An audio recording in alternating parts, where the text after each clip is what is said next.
ما خوشحال هستیم که امروز بعد از اجلاس سازمان ملل در کنار یک چهره جنجالی هستیم.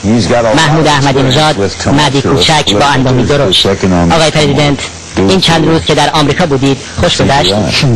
با سلام به امام راحل و مقام عظمای ولایت، راستش این سوال باید از آمریکایی ها بپرسید. تو این چند روزی که من اینجا بودم به اونا خیلی بیشتر خوش گذشته. ما داشتیم از خیابون رد می شدیم، من دیدم جمعیت انبوه کنار خیابون ایستادن، بعد همه عکس های من دستشونه مشغول پایکوبیان. جالب اینجا بود که در همه این عکس های روبان قرمز زبدری روی من کشیده بودن که وقتی من پرسیدم گفتن این رسمه تو آمریکا، هرچی که کسی رو زیاد دوست داره رو عکسش یه روبان قرمز میکشه. حالا شما تا حالا دیدید از این روبان رو عکس رئیس جمهور خودتون بکشن؟ این نشون میده که محبوبیتی که دولت مردان جمهوری اسلامی دارن در هیچ جای دنیا نیست و ایران آزادترین کشور دنیاست. ما اسم چندین نشریه رو داریم که توسط دولت شما توقیف شدن. چرا مطبوعات رو محدود میکنیم؟ من واقعا از این سوال شما تعجب میکنم. ما مطبوعات رو محدود میکنیم؟ تعداد مطبوعاتی که تو ایران هست تو هیچ جای دنیا نیست. شما خودتون ببینید، بیاد ایران ببینید. ما کیهان داریم، کیهان بچه ها هست، کیهان هوایی، کیهان ورزشی، کیهان خانواده، کیهان امینی، کیهان احمدی نژاد، کیهان امام هست، نشریات قدیمیه. شما خودتون تو آمریکا کیهان دارید؟ خب این نشون میده که اینجا آزادی نیست. این نشون. آیا شما از نارضایتی های مردم نسبت به جمهوری اسلامی خبر دارید؟ شما خبرنگارید یا نماینده ایدی استکبار؟ این بحثا رو نکنید. نه بحثای کلیشه اینا. بیاید حقیقت رو ببینید. بیاید روی معضلات مردم. آمریکایی‌ها چون کسی رو ندارن حرفاشون رو بهش بزنن، نامه‌های درخواستشون رو به من میدن. الان قبل از اینکه بیام اینجا یه نامه بهم دادن، الان همراهم نیست که بهتون بدم وگرنه بهتون میگفتم. توش نوشته بود، بزرگ نوشته بود go to hell. این جمله برای من معنی داره، تو سنت ها اون معنی داره. میگه احمدی نژاد go to یعنی بیا، hell این تو فارسی یعنی حل، یعنی بیا مسائل ما رو حل کن. که من پرسیدم اهالی لس آنجلس به حل میگن hell، لهجه‌شونه، واقعیت ایناست. چرا از اینها سوال نمی‌کنید؟ ولی آقای پرزیدنت go to hell یعنی برو به جهنم. اینا دیگه تفاسیریه که نظام سلطه میکنن، تبلیغات و جنگ روانی و دیگه خلاصه از این چیزها رو علیه مردم ما علم میکنن. ولی حرف دل مردم آمریکا که چیز دیگه است.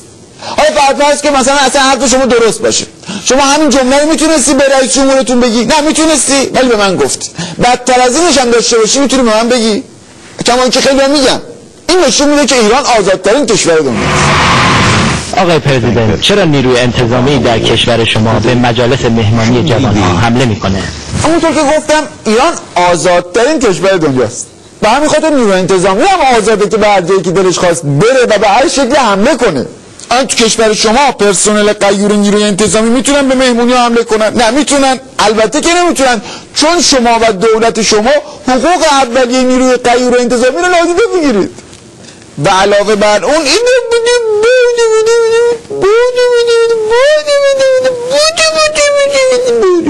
دنیا از تلاش‌های شما برای دست یافتن به بمب اتمی نگرانه. در برابر این نگرانی چه حرفی دارید بزنید؟ ملت ایران حرفای زیادی برای زدن داره. این ملت بانشاتیه. من مشخصا در رابطه با رفع نگرانی گلگاو زبون، عرق خارشتر، تخم شربتی، ریشه درخت شقاقل رو پیشنهاد میکنم که اینا تو ایران زیاده. هر کس اضطراب و نگرانی داره اونا رو میخوره. ولی تا حالا این سوال از خودتون کردین که چرا تو آمریکا کسی مربای شقاقل نمیخوره؟ چون تو آمریکا آزادی نیست. آزادی نیست. ببخشید متوجه منظورتون نشدم. من پیشنهاد میکنم برای اینکه کاملا متوجه بشید تشریف برید ایران. صنایع دستی هم داریم، منبر و منار و گنبد و قاب خاتم هم هست. مرقد امام هم شیرکاکائو و صلواتی میدن. یا آب گرم محلات اونجا هست، برای درد آرتروزشون خوبه. حالا شما از خودتون سوال کردین چرا تو آمریکا مرقد امام درست نمیکنن؟ چرا آب گرم محلات نیست؟ این سوالاتی که باید دولت مردان شما به اون جواب بدن و چون جوابی ندارن نشون میده که آزادی نیست.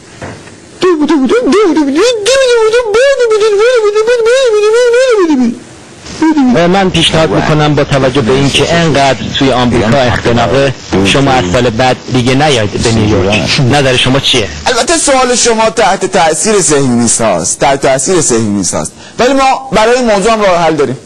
ما راحت. ما از سال بعد برای ریشه کم کردن اختناق در کل جهان تصمیم داریم مقام عظمای ولایت و بیتشون رو بیاریم در سازمان ملل مستقر کنیم و سازمان ملل ببریم خیابون پاستوی تهران.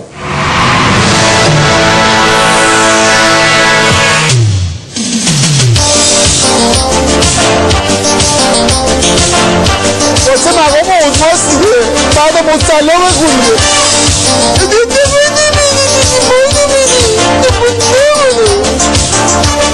میآیند و میبرند و میخورند و میکشند و ما اشتراکی نمیتوانیم بکنیم اندو زجرتو نزدیم زیر تبلو تو سرم که سلام عباره به قول عظما طیب الله کل عباراتشو.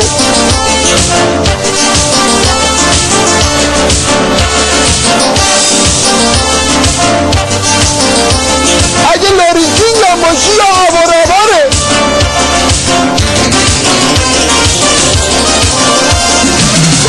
هوار یا هوار عظما میایه، هوار یا هوار با میایه، اوضاع بیریخته اون دیگه حال نداره، تا صبح کشیده ولی بازم خماره، عظما میایه با میایه، عظما میایه با میایه.